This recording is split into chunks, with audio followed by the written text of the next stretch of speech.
সেই দাউদ নগরে বেথলেহেমের বাইরে পড়ে থাকা একটি ছোট্ট গোশালায়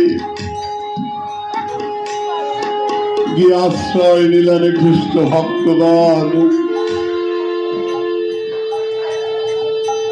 হে খ্রিস্ট ভক্তগণ, আজ আপনাদের কাছে আমার প্রশ্ন,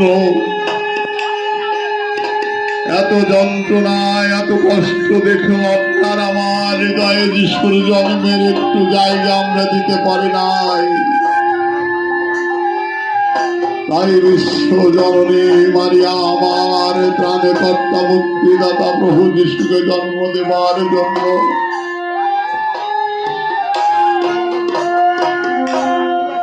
সেই বেথলেহেম নগরের বাইরে পড়ে থাকা জরাজীর্ণ একটি গোশালায় গিয়ে আশ্রয় দিলেন।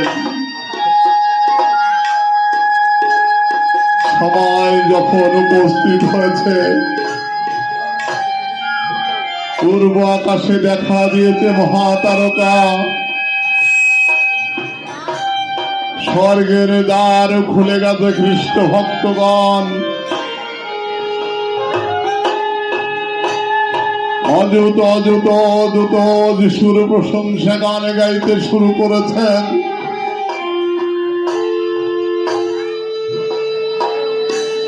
আর যখন সেই মাহিত্য খান উপস্থিত হয়েছেন,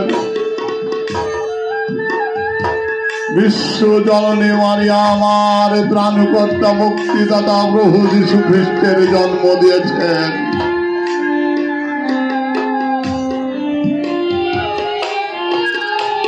সাথে সাথে জগৎ সেজেছে নতুন সাজে।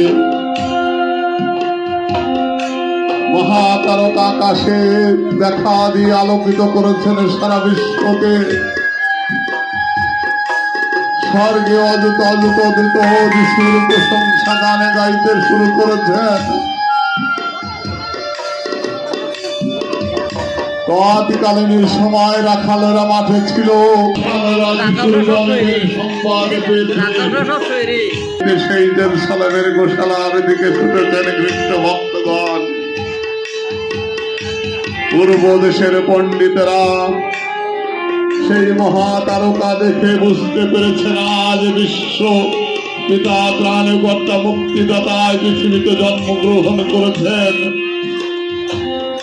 তারা প্রভুর প্রশংসা গান করতে করতে সেই বেথলেহেম নগরের ছোট্ট গোশালা